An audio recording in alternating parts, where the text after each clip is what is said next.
Fantasy football, NFL, the whole league is tossed on its head. If you're 2-0, you're probably if you should have been 2-0, you're probably 0-2. If you should have been 0-2, you're probably 2-0. This is Pass the Rod. Could one of y'all pass the gosh darn rock? Hey yo, I'm trying, I ain't lying, and hosting this will be Brian. Yeah. Posting like Kobe Bryant, flying to see the pilot. Yeah. Hit the hezzy, we got Jesse, opinions get kinda messy. A fan of out of lefties, from football to racing jackies. He go silly when he go deep, sheesh, is Zach Zeman. Teaming up with Jack, we stack the whole team, man. Pass the rock, don't stop the shot clock. Smack the slap shot, come on, now let's talk. Pass the, yo partner, pass the rock, for real.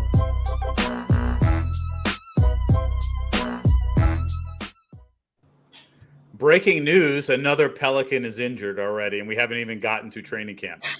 Guys, what is up? Monday night, we have a doubleheader tonight. We have a lot of Lost Tribe teams involved, like the Saints and Steelers.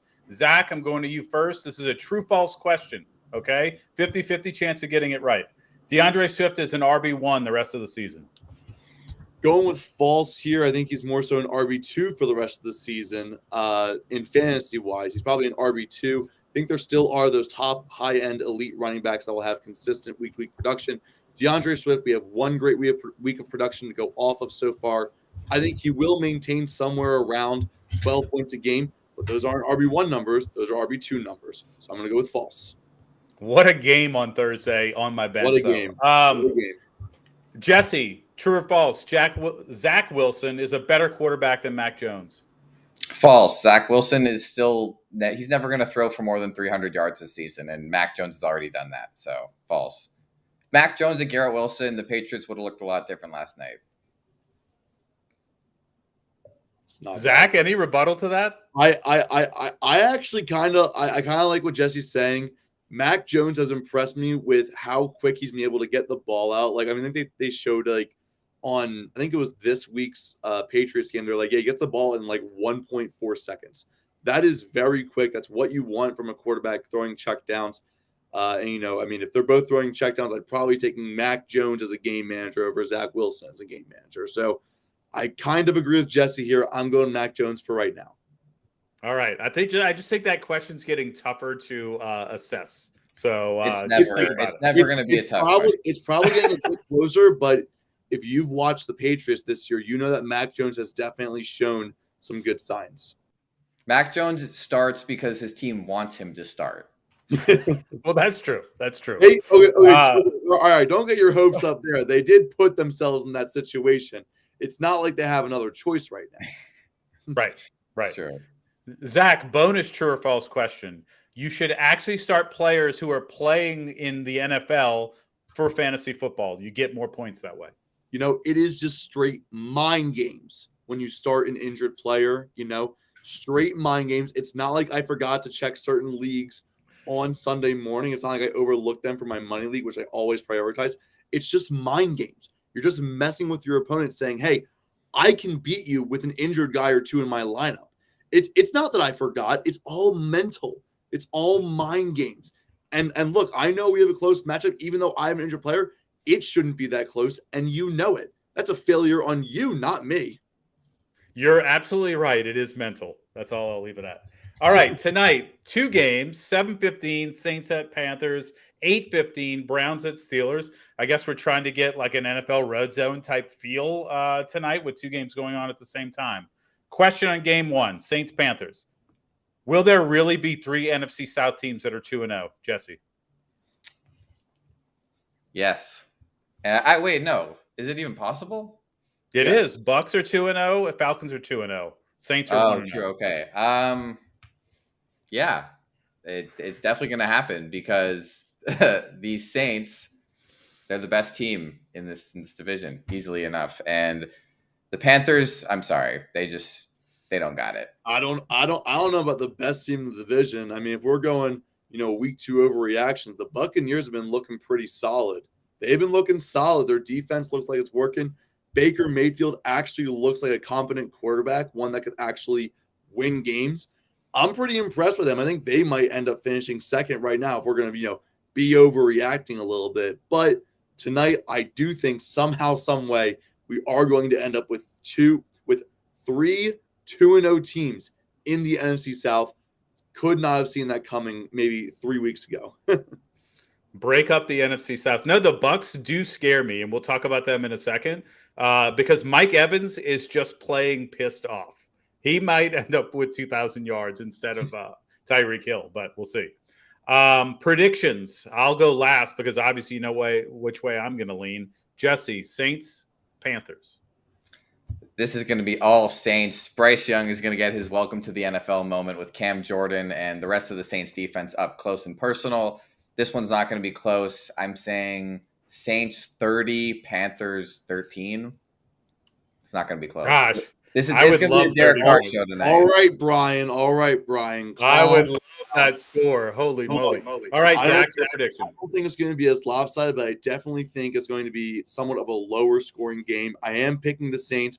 I'm feeling more so let's go with 24-17 Saints. Going to be a bit closer. Bryce Young will impress a little bit, but the Saints, with their strong defense, will be able to put them away. All right. I was 24-13 in my head. Like comfortable, not super high scoring, but a couple of TDs for my man Derek Carr. Then we get Browns at Steelers. Browns favored by 2, a little bit lower over-under of 38. The Steelers can't start with 2 home games and go 0-2 under Mike Tomlin. Can they, Zach? You know, in the wise words of some of our coworkers, Jack especially, the Steelers are obviously the worst team in the league, as they would like to put it. I don't think they're actually the absolute bottom of the barrel. Until proven wrong, that still goes to the Arizona Cardinals, but I can absolutely see them starting 0-2. I do not think they're going to be able to win this game. I think the Browns, even without Amari Cooper, I think the Browns will be able to run all over them. All right, Jesse, really quickly before you answer that question, quick question from the chat. If you're new to football, what's the best way to get involved? 2 words, NFL Red Zone. That's it. No, that's a great answer. Really it. I don't know. I was watching NFL Red Zone. Free football, only the highlights, all the best parts, none of the garbage in between the 20s. It's just, if you're new to football, NFL Red Zone. Scott Hansen's your best friend. I mean, you should probably add maybe one more word just to make sure they can get at a affordable price, but I don't want to be the one to be promoting that right now. So let me just say I agree with you. That's the way.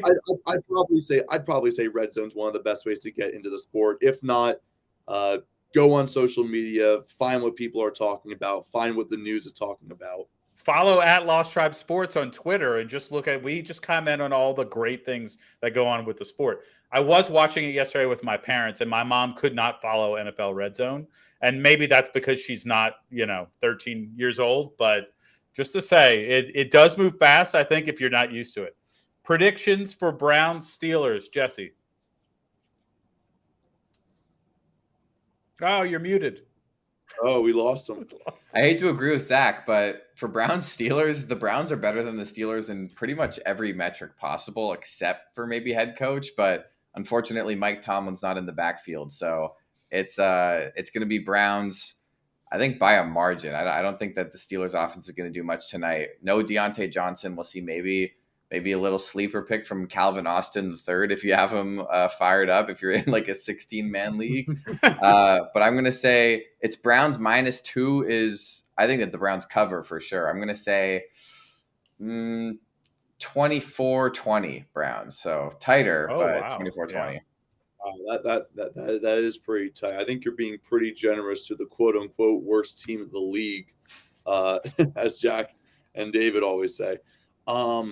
But I'm also picking the Browns. I don't think it's going to be nearly as close. I'm going to go Browns 33, Steelers 17. I think it's going to be an absolute wild. Look, for our season predictions, I said the Steelers were going 8-9. I'm starting to question whether they can find those 8 wins. It's going to be tough. So give me the Browns in a wash. Wow. That is a high score for the Browns. Even with the Steelers being somewhat depleted in Pittsburgh, if the Browns score 33, that whole city's going to shut down. There's no. So yes. I think it's a comfortable win for the Browns. I'm thinking more like 20-10 or something like that. They get a few touchdowns, but the Steelers are always competitive, and Cleveland always has a chance to Cleveland, right? They have a chance to walk in there, go down 10 early, and then they're behind the 8 ball. They don't know what they're doing. Can't wait to see that. Yeah. So let's do some fantasy props for tonight. Okay, Zach, starting with you. Bryce Young, over under 188.5 passing yards. Ooh, that's tough. I feel like that's a pretty solid line because he's not someone that I would be like, oh, yeah, he's throwing for 200 yards. To be fair, this is going to be his first game on national television that, everyone's going to be able to see no matter where they are in the country. So maybe it's me not having seen Bryce Young really on my TV quite yet. I'm going to go with the under. You really got to squint. Yeah. You really got to squint. I'm going to go with the under here. I'm going to say that the Saints defense able to lock him down with their great cornerback depth. Give me the under here. I think it will be close to this line, though. I can see Bryce Young easily throwing for 160, 170 yards. But let's just go with the under here. All right, Jesse? I'll take the over. I think 188 is a low line. Even for I think the Saints defense is going to contain them, but they're going to be losing from kickoff, basically. So I think that they're going to have to throw the ball. Miles Sanders is not going to be the heart and soul of this team tonight. He's not going to get 100 on the ground. So best believe most of that's coming through the air. I don't know who is going to be on the receiving end of all of those yards, but I think he goes over. I think it's low 200s, but I mean, he's going to have to throw the ball at least 30 times in this game for them to have any sort of chance at staying up. So I'll take the over. Yeah, I agree. DJ Chark is active. I don't know if that really changes the line at all. But league-shaking move. Exactly. All right, Jesse, this one's for you to start. Kenny Pickett over under 201.5 passing yards. I'm going to take the under for him. Kenny Pickett stinks.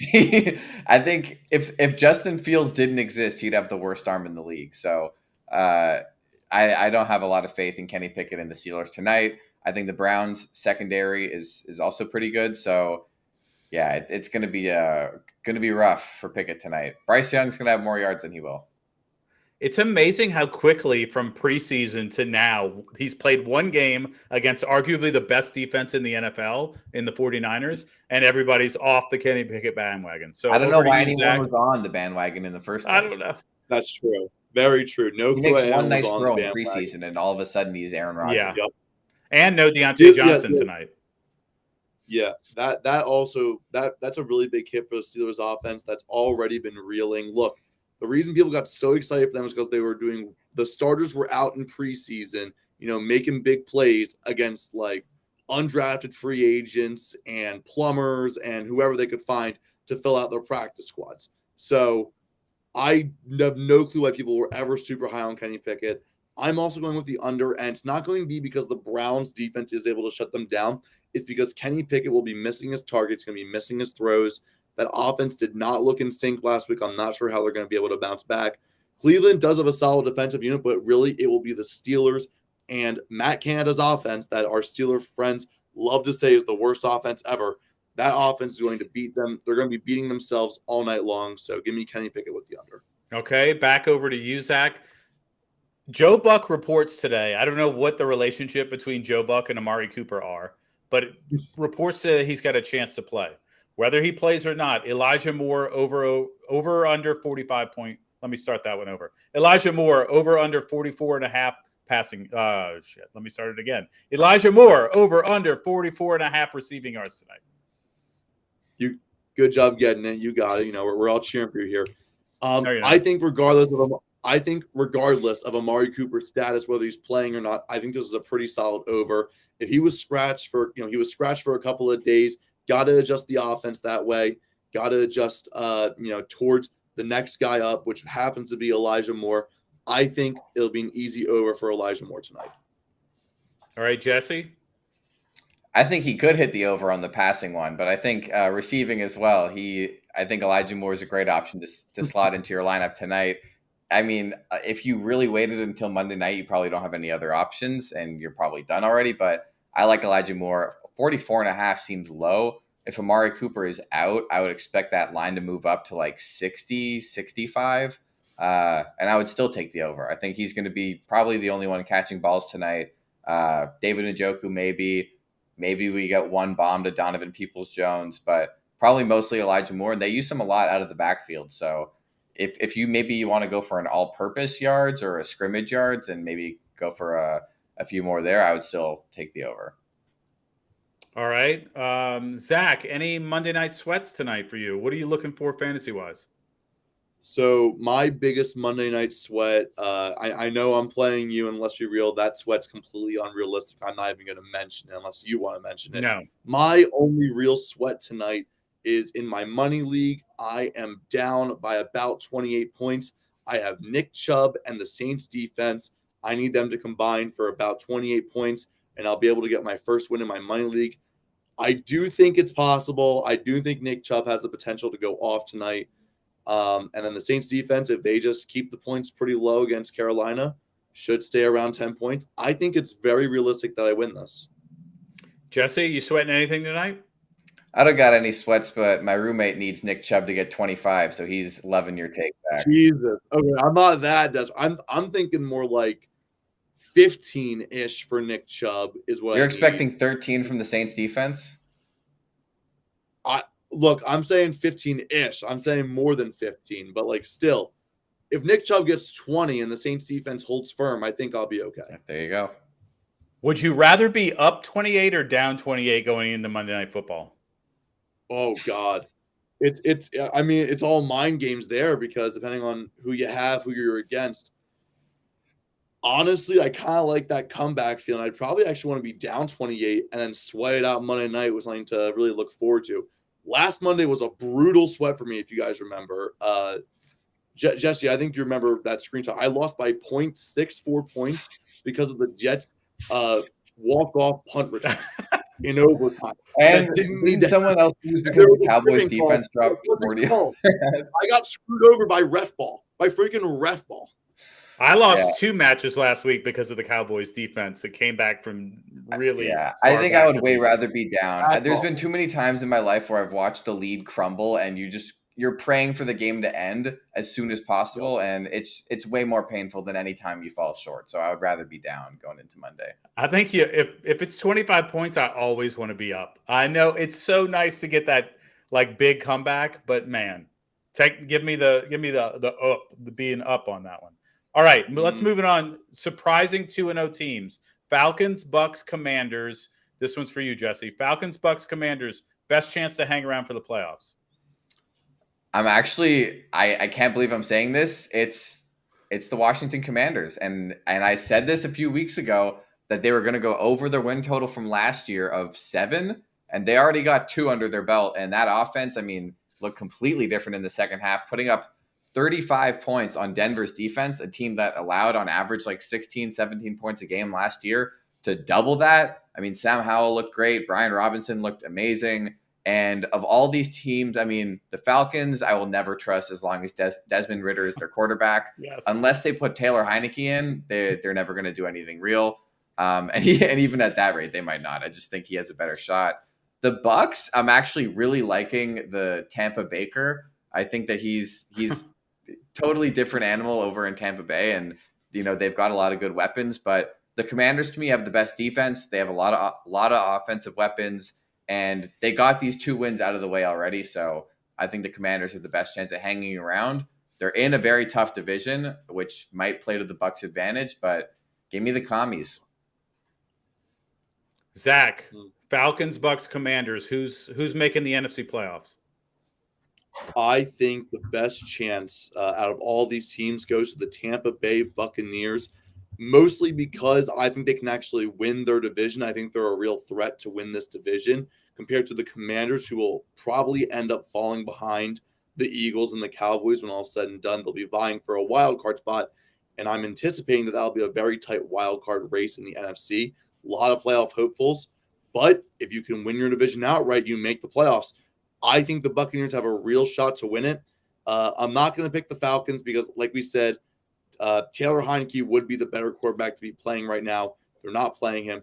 Also, at the same time, saw a video today of the Falcons walking out in their alternates, the throwback alternates. There was a player wearing number 11. I don't know why that number hasn't been unofficially retired. That's Julio Jones's number. no clue why a player was wearing 11 when that, today when it should be unofficially retired already.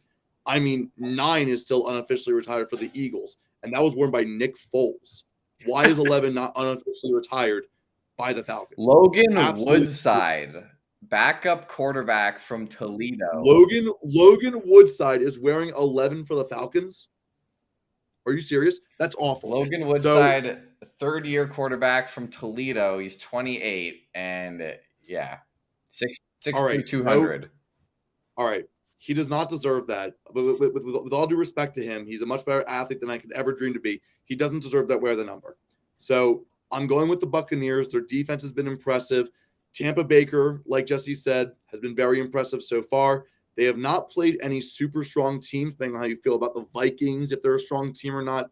They haven't played any teams that we are really confident about. But if things hold strong, I know they're playing the Eagles this upcoming week. It's going to be a tough matchup. But otherwise, they got this. I mean, they're in the right division to be able to sneak into the playoffs. I think this is an overall weaker division. So you have all those divisional games coming up. You have matchups against the Texans, the Titans at home, which I think is a very winnable game, playing the Colts. A lot of winnable games on their plate. The Packers, that could be a winnable game. They have winnable games on their schedule. I think they have a real shot to sneak in to the playoffs by winning this division. Good call. Just so you know, Brian, I just want to give you a little heads up. Yeah. Logan Woodside, 1 career completion for 7 yards. Nice. That's all we got. Wow. Jack, you're jumping in at the right spot. I have a true-false question for you. True-false. Okay. Is this the week that Colorado loses their first game? They go to Oregon. Oh, it's so true. It's going to be so hard for them to win that game on the road. And even if maybe in the back of their mind they're looking ahead to their next week, they play USC the following week. So either they're stuck on the idea of trying to beat Caleb Williams and maybe they overlook Oregon, but Oregon's a great team in their own right. They're just going through a brutal stretch of games. The Pac-12 is a brutal conference this year in general, and I have a really hard time seeing them winning that game. Well, you ruined my bonus question was, do they lose 2 in a row when they face USC? That's right. I'll answer that. It's yes. Yeah. All right, here we go. To you, Jack, just getting started. Bengals, Chargers, Broncos, Vikings, all 0-2. Can any of these teams turn it around?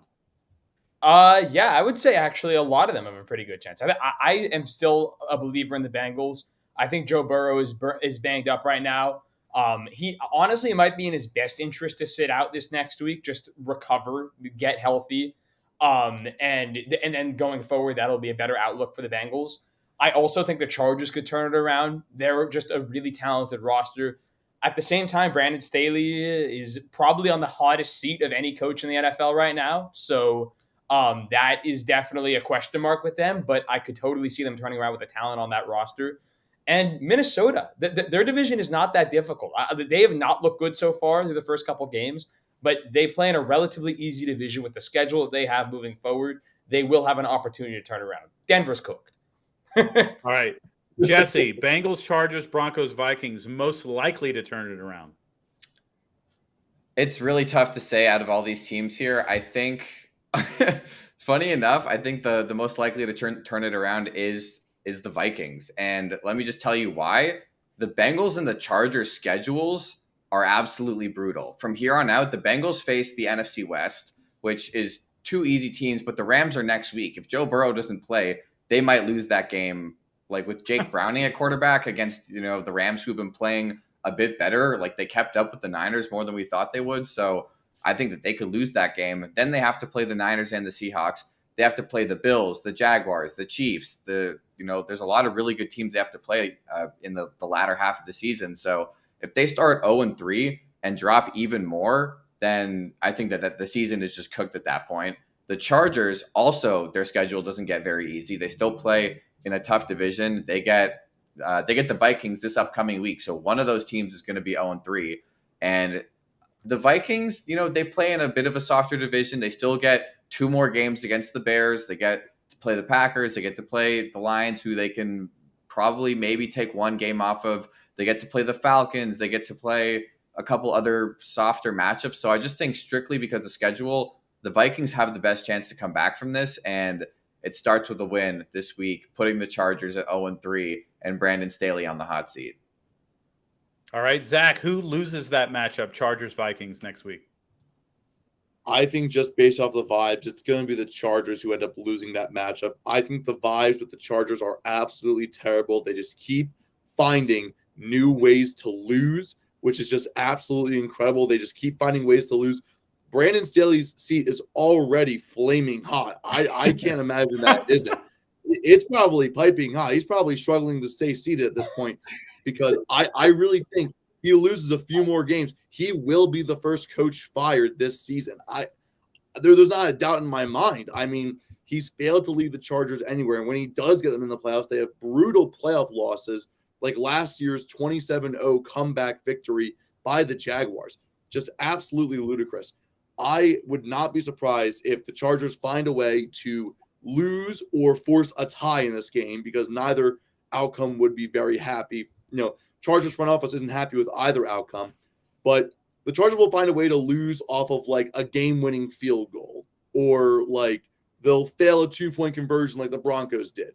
I do have higher hopes for the Broncos. They actually show that they can compete in these games. I think they will have a better – they're going to have a turnaround at some point. I think they actually do have a shot to like look like a decent football team.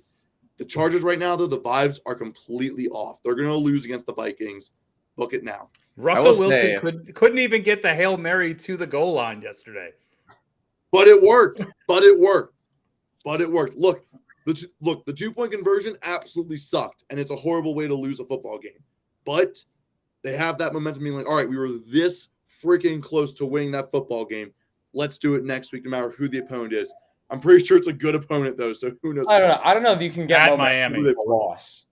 At Miami. Oh, God. It's at Miami. Yeah. At Miami. Oh, boy. Miami hasn't played at home. This is their home opener, too. They haven't played at home yet. All right. Boy. Saquon looks like he's out 3 weeks. This one's for you, Jesse. What would it take for you to pick up Matt Breida and run him against the 49ers Thursday night? It would take my current RB room because it's just so grim already. It's I started Josh Kelly and Breece Hall for a combined 4 points last week. So I'm grasping at straws already. So it's rough, but the Giants are a team that rely on their running back. I would not start Matt Breida this week. I mean, short week on the road against the best defense in the NFL and you're a backup. Like, you really have to be desperate if you're starting Matt Breida on Thursday night. I would probably pick him up and save him for the following 2 to 3 weeks if Saquon's really going to be out that long. And if there's any possible concern of IR, then I'm sure Matt Breida will get picked up in a lot of places, but it's also Matt Breida. I don't think he's seen more than 10 carries in a game in like 4 years. So in no way should anybody have this guy at the top of their waiver lists of must adds for week 3. Jack, if David Montgomery's out 3 weeks, does he have a job when he gets back? I'm going to say yes, because the Lions are really stupid. They've always done this. It was the same problem they had last year with DeAndre Swift and Jamal Williams, where they would just like use the bruiser. They're obsessed with the big bruising running back, and they just don't use the explosive guy. And I think it's what we've seen through the first few weeks this week with David Montgomery. And even at the end of the game last week, Craig Reynolds was carrying the football. Why on earth is Craig Reynolds touching the football over Jahmyr Gibbs? It's inexplicable. And I think that's a trend that we're going to see continue while David Montgomery's out. I think Gibbs will still maybe gets a little bit of an uptick in touches from what we've seen in the past couple of weeks, but I don't think he's going to dominate the snap count the way that people might be predicting that he will be. And I think when Montgomery comes back, I think it's going to be the same timeshare because the Lions just love their bruisers for some reason. Zach, besides running backs, looking at the Giants and Lions, who gets the biggest boost for fantasy?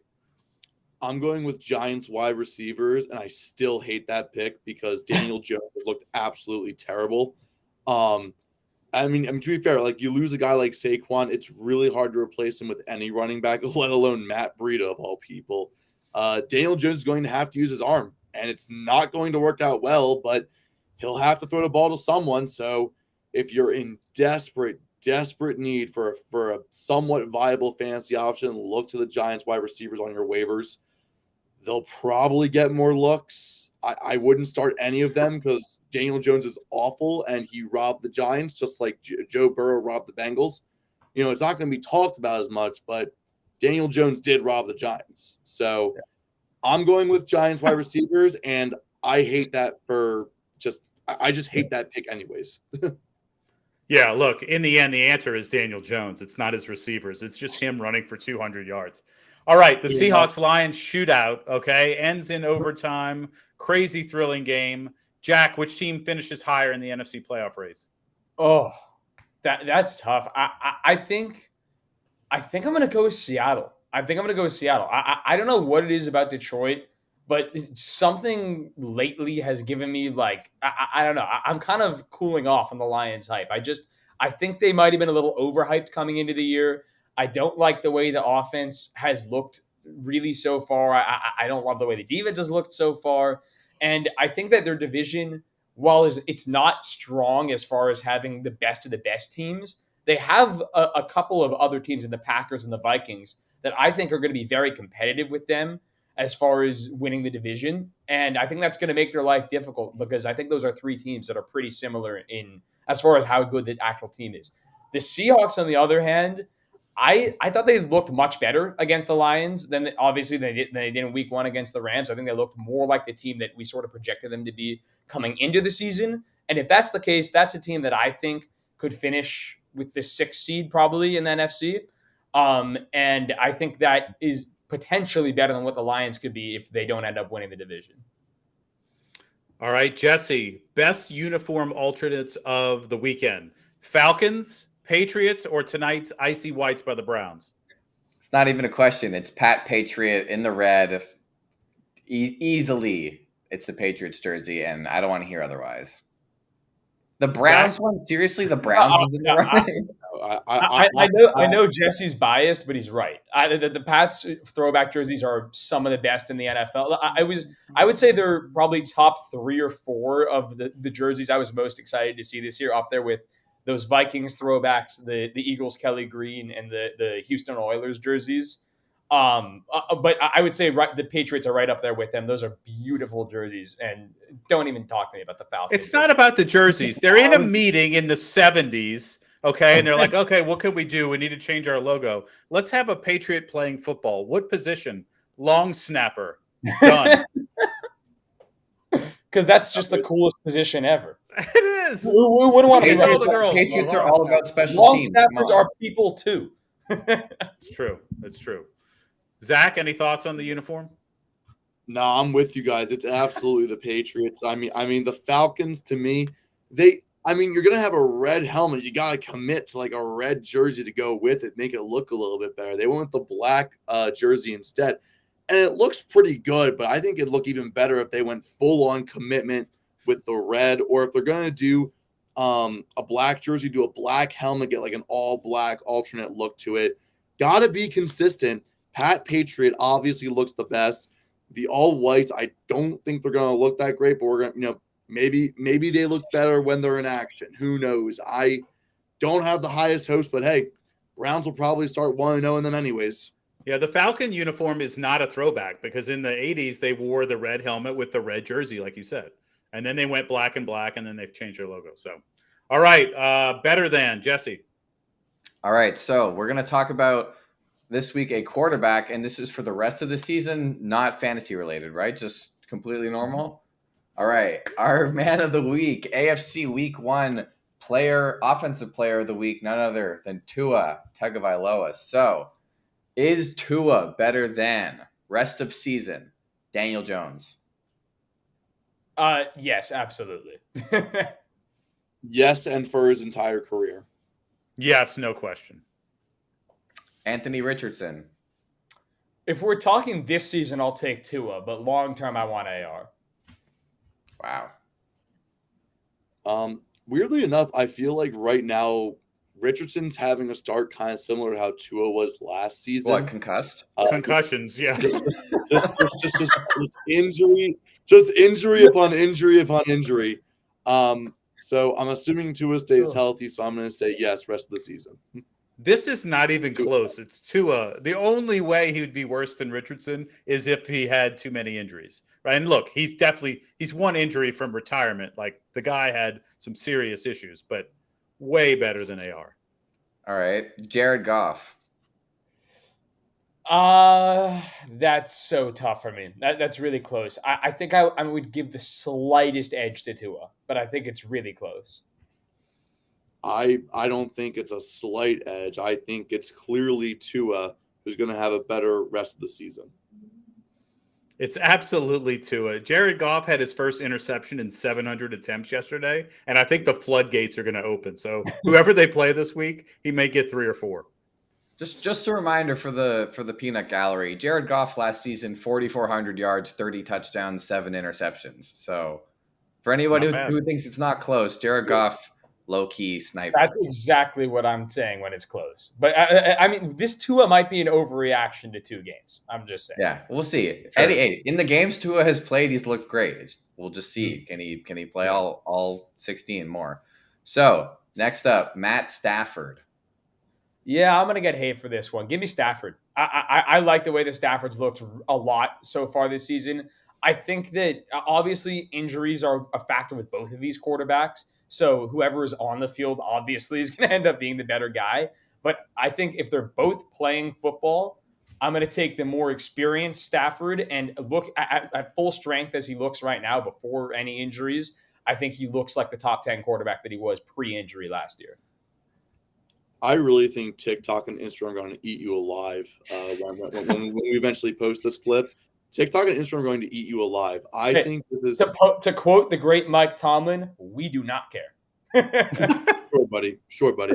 I'm going to go with Tua here. I think there's a lot more upside with Tua, especially with, come on, Tyreek Hill, Jalen Waddle, Cooper Kupp still on IR. We don't have a clear timetable as to when he'll be back. Everyone says, 4 weeks he'll be back, but we'll see if that actually sticks.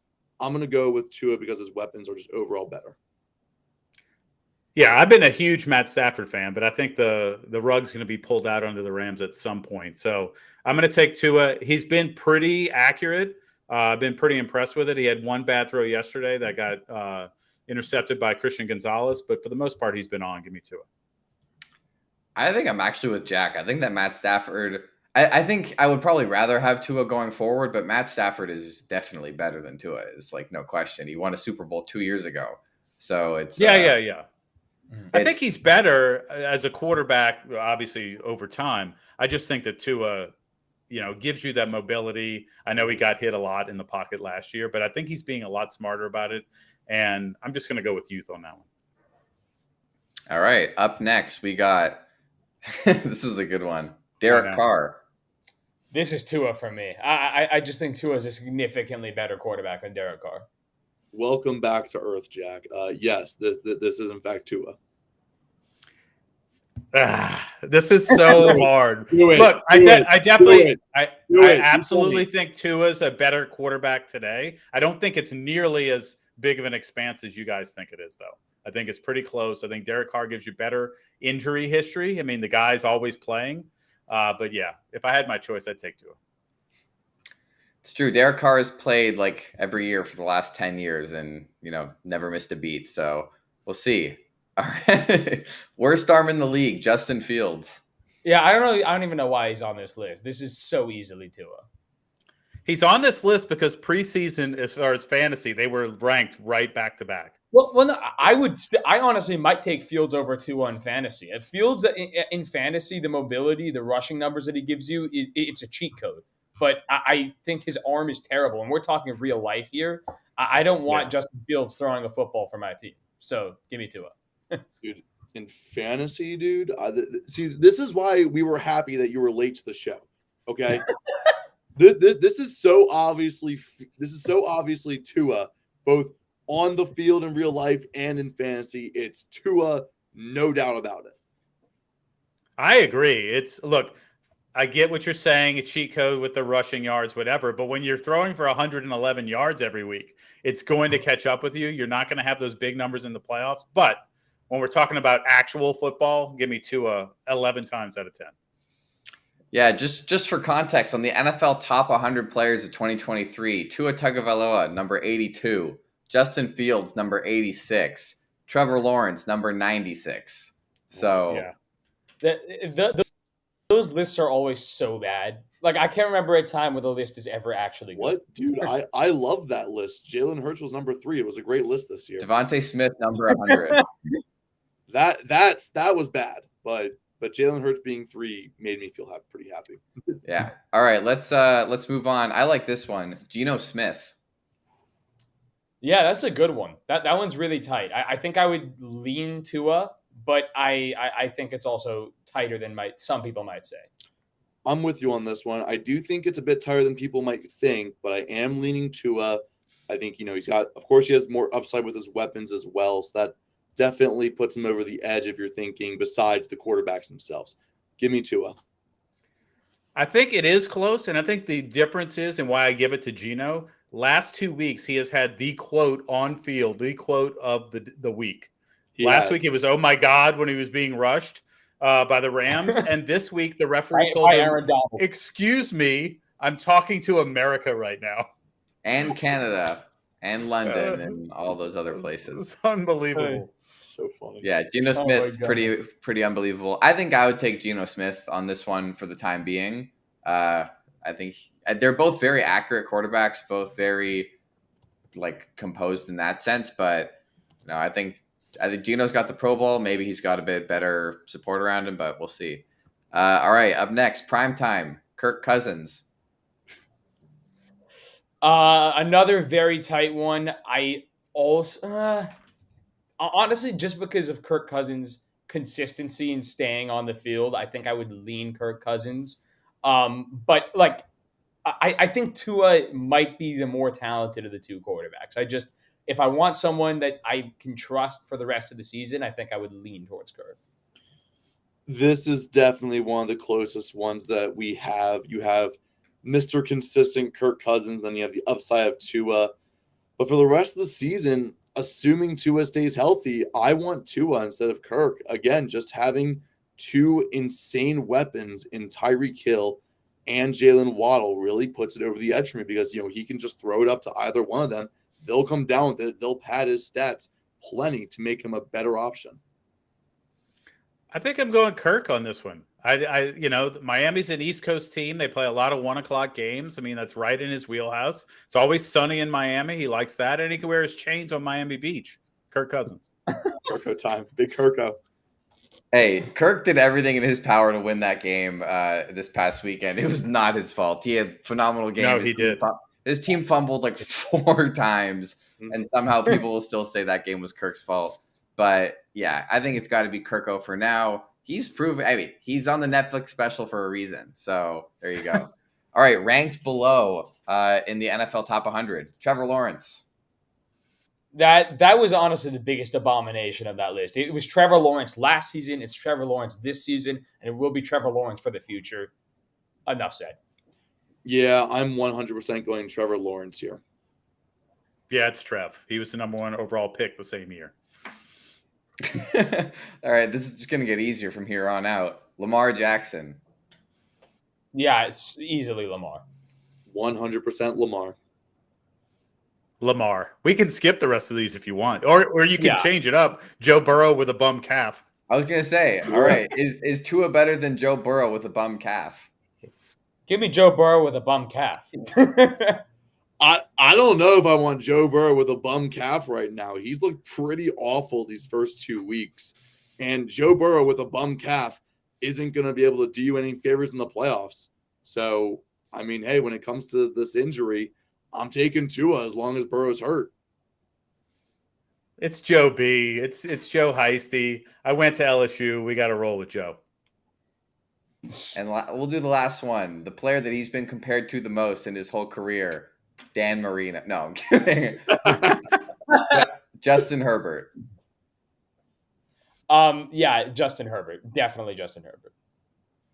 I mean, we talked about big Kirko. I'm a big fan of Herbo here, so give me Herbo. I want to say Herbert. I really do. I have him in several leagues, but the guy has a 500 record, if that. There's a reason for that. I just think I don't think Justin The Herbert reason is on that the he played for the Dolphins. Chargers and his franchise is cursed. If Justin It Herbert is a were on cursed the franchise. Dolphins, he would not be 5-0 against Belichick. I think I'm taking Tua. I think if Justin Herbert were on the Dolphins would be maybe not twice as good, but they would have been at the level they are right now last season. There you go. All right. Well, that concludes this segment of Is He Better Than? We'll see if it holds up by week 3, if Tua's still in the game. All right, here we go. New segment this week, buy or sell, okay? Think about these players, where they were drafted, what their ADP was, maybe what you could get for them in trade. And I'm going to give you each one and then just go around that way. Jack, buy or sell Jamar Chase? I'm buying Jamar Chase. If I can get Jamar Chase for a low price right now, I am buying him as much as I can. Joe Burrow just needs to get right. He's a little off right now. His calf is clearly bothering him, but he will get right. He's too good of a quarterback. He's too elite mentally and physically to struggle this much. And when he gets right, Jamar Chase will get right. So if I can buy low on Chase, I'm doing that. Jesse, Josh Jacobs, buy or sell? Even though he had 9 carries for negative yardage, I'm going to say buy. Whoever is owning him is probably panicking. And Josh Jacobs is one of the only bell cow running backs left in fantasy football. He's one of the guys who has a pretty much guaranteed, huge snap usage and volume and everything. So I think you got to buy Josh Jacobs, even though he's trending down. His price will probably never be lower than it is right now. So go get Josh Jacobs. Yeah, I was looking to see who they played next week just to see if he had a tough defense. That way you let him go one more week and then, terrible stats, but he's got the Steelers. So, Zach, Alex Madison, buy or sell?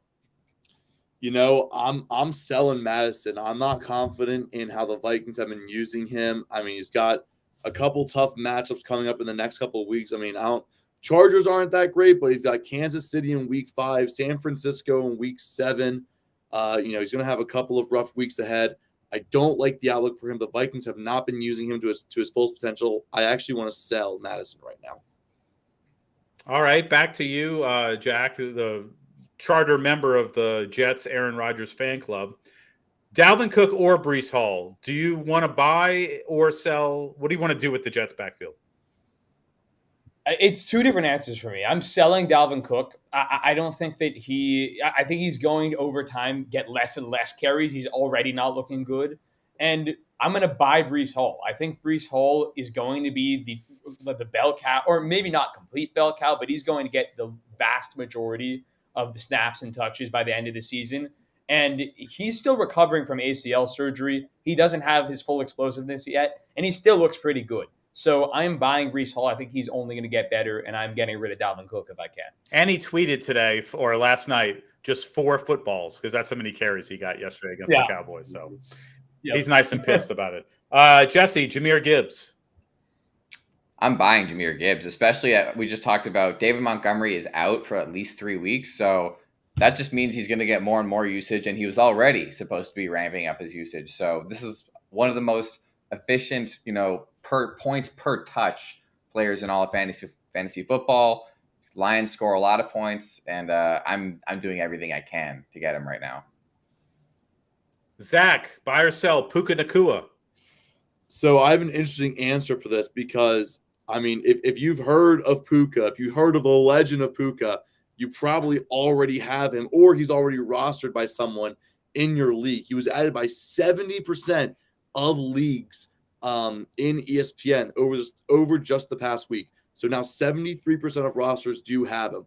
If you have Puka, I'm holding him for one more week. I'm fielding offers, and maybe after week 4, I'm looking to sell. I want to see how he does. Definitely a must-start player.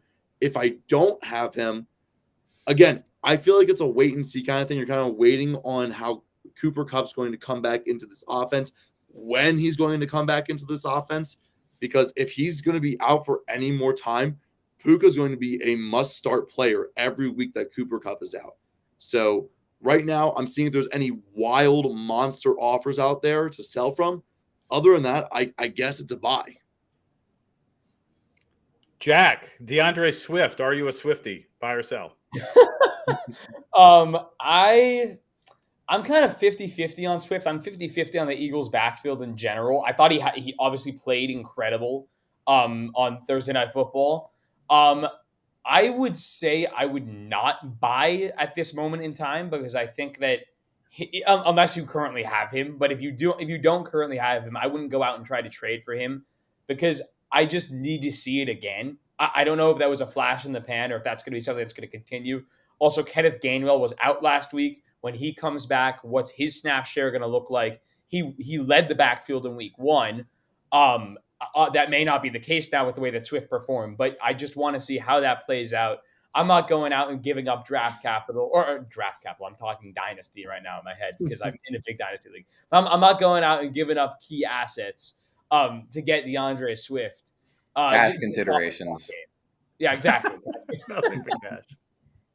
Awesome. All right, last one, Jesse. Big hat Brian Robinson, buy or sell?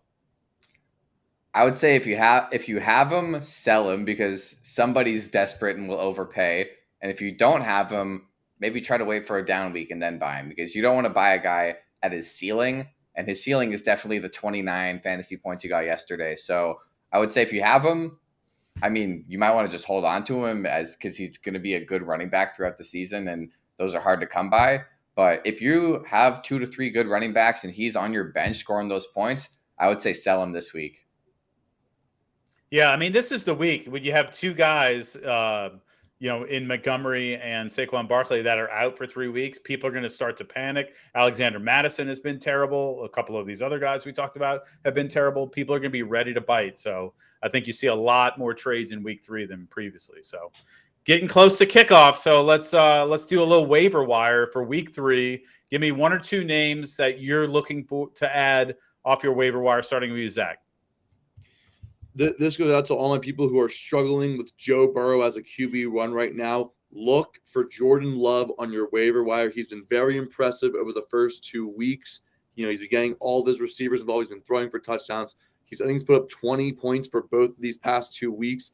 Looks to keep it that way. Maybe getting Christian Watson back as well, another weapon to add. So look to add Jordan Love. I'm high on him.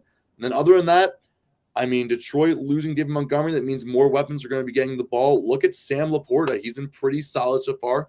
Tight ends usually don't get higher than maybe 13 points. I think he's gotten like 13 and 9 points for the first 2 weeks.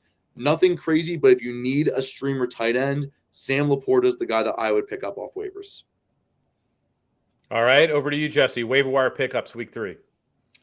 My pickup of the week was this past week, which was possibly my greatest fantasy dub of all time, Josh Reynolds, all right? Run, do not walk to get Josh Reynolds because so far in the first 2 weeks, I mean, he had 66 yards and 2 touchdowns this past week. He had 80 yards in the opener. He's going to see a lot of volume behind Amon-Ra St. Brown. He's the second biggest target on the team. Everyone was saying that if Amon-Ra goes out, that it's going to help Sam Laporta and all these other guys on the team. Josh Reynolds has seen consistent volume. He found the end zone twice in this past game. And if David Montgomery's out, that's even less of the bruising running that they have on the team. I think they might have to rely on the pass game a little more. Maybe Jahmyr Gibbs has to run a little bit more. Again, there's more targets open. Josh Reynolds, this offense is always going to be scoring a lot of points. And he's the wide receiver too. And he's like a very clear hold on the wide receiver too. I don't know why. He was rostered in 1% of leagues before this weekend. And he was started less than 1% as well. So he should be available pretty much everywhere. And if you can't get Josh Reynolds, a streamer I think is great is the Patriots defense. If you're somebody who's streaming defenses, they get the Jets next week. Zach Wilson career versus the Patriots is not good. The Patriots defense will score a touchdown next week. These are all locks that will happen. And I think that honestly, the Patriots defense should be at the top of your waiver list over anybody else on the list. I think the Jets are going to score a touchdown too. Like that game, they hit the over because of the defenses. Last year when the Patriots and Jets played, it was 10-9 and the game-winning touchdown was, or it was like 10-3. It was 3-3 until the game-winning punt return by Marcus Jones. It was disgusting. So we might have another game exactly like that.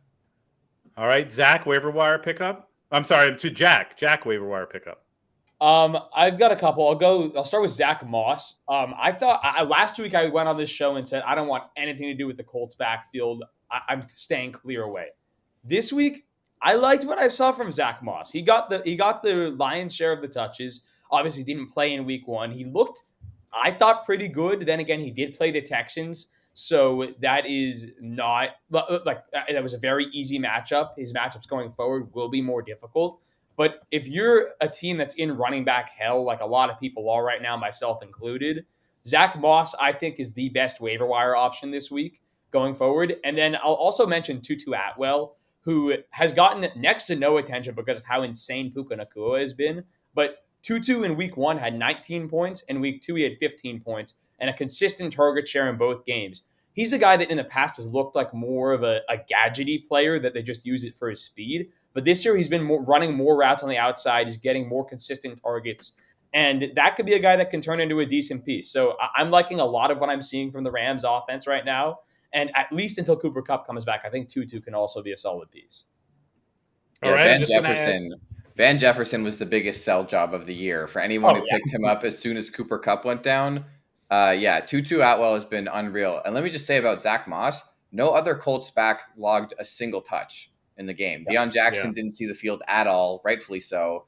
And Evan Hall, I think, was injured as well. But Zach Moss, 5 yards a carry on 18 carries, and he was similar to that last year.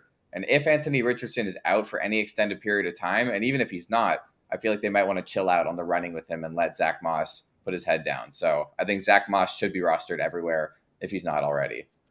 And they get Baltimore next week in the matchup of Baltimore versus New Baltimore. Colts, nice. The Colts and the Ravens. So really quickly, I'm going to add one name. It's the same thought that Jesse was just going through. When your quarterback is doing terribly, you need someone to take the ball and run it 25 times, have a little success. I'm picking up and stashing Rashawn Johnson of the Bears because eventually the Bears have to decide we have to throw as little as possible. Let's get a running game going. You know, it's not been working, and I think he has a little bit of a possibility to, fire it up the second half of the season. There'll be a lot of checkdowns because we all know the average depth of target of Justin Fields is not very long, 2 to 3 yards. So perfect to throw to a running back. Final segment, Survivor Picks, week 3. Okay, get out in front of it. We're going to start with Zach. Zach, we've gotten innumerable emails, texts, Discord messages about how well you've picked Survivor and how you've helped all these people out there in the world. So what is your week 3 pick? Yeah, I've done a fantastic job in our Lost Tribe Survivor picks, so well, in fact, that they've already declared me the winner and said I don't have to make any more picks this year because I'm just that fantastic. So I don't even need to make a pick. Jack, what's your Survivor pick for this week?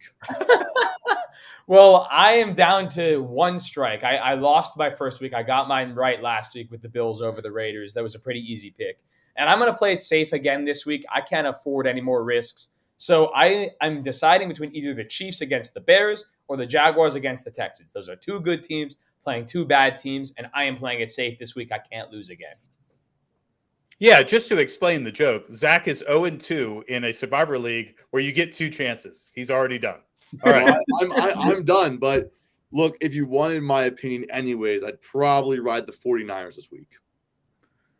All right. I just want to say to the group that I picked the Giants in Survivor this past week, and never a doubt, okay? Even when they were down 20-0 or 28-7 with like 15 minutes left in the game. I convinced my dad, by the way, to enter the Survivor pool, and he had the Packers locked. And I said, I don't know if I would pick the Packers. I feel like that's upset territory. You should roll with the Giants. And then he picked the Giants, and he was taking my ear off after he saw what was going on in that game. And I said, hey, it's not over. There's still a big second half. And Danny Dimes came out and kept me 2-0. The curse is officially broken of my Survivor run. Just don't pick the Colts. I honestly should have picked the Colts this past week because it's the only week that you'll ever feel comfortable taking the Colts to win. But yeah, this upcoming week, no way. Jesse, you've passed the Survivor curse to me as both teams I picked week 1 and week 2 play each other. We discussed the matchup earlier, Vikings, Chargers. I now hate both of those franchises with a passion. I used to be a Justin Somehow Herbert they'll hater. both lose. I might have to get back on the Justin Herbert hate train if he does anything bad for me in fantasy. We'll have to see. You're going to need to bet that game ends in a tie I would love to bet that game ending in a tie. I think it totally could end in a tie. Honestly, it's interesting because the Vikings did their best Chargers impression this past week by fumbling away the game 4 times and somehow still being that close to winning and still losing. So I would love to see who does a better Look, job. I'm not old enough to bet. Will either you or Brian take my $5 Venmo so you guys can put it on Vikings Chargers for a tie? I don't have Venmo, but it's all right. Brian, do you have Venmo? I'll Venmo you. Yes, let's do it. Let's do it. All right. So just to be clear, Jesse, did you make your pick? No, not yet. Okay. My survivor pick for week 3 is don't overthink it. I think that there's a lot of really easy matchups this week. Chiefs versus the Bears, Cowboys versus the Cardinals. You got Niners versus the Giants, Jaguars, Texans, Ravens versus the Colts. Any of those 5 teams should do. But if you're like me and you don't want the easy way out, I'm taking the New England Patriots against the New York Jets. There is literally no way that Zach Wilson beats Bill Belichick in a football game. I don't care that it's Mac Jones who's throwing the ball. There's just no way that Jets team beats the Patriots with no Aaron Rodgers. So got to be a lock for the Pats this week. Risky move. By the way, if you're watching football next Sunday, make sure you're at your TV for 1 o'clock because the 4 o'clock games are going to be terrible. Seahawks, Panthers, Chiefs, Bears, Cowboys, Cardinals. So, oh my God, not a good one in the combined bunch. Point differential of 100 in those 3 games. Yeah, exactly. All right, really quickly, my survivor pick. I'm going with the easy picks. I'm not risking it. I'm taking Miami in their home opener. Their fans are so excited. They went all the way to LA and got a win. They went up to New England and got a win. They come home for Sean Payton and the Denver Broncos. I don't think it's close. Give me Miami by 30. So, all right. Now it's time for Monday Night Football. A little doubleheader action. Jack, you and I got our teams playing tonight. Everybody else just gets to watch for fun. But it was a great show, and let's get a couple black and gold wins tonight, Jack. What do you think? I'll take it. All right. We will see you on Wednesday for the fantasy show. We're out.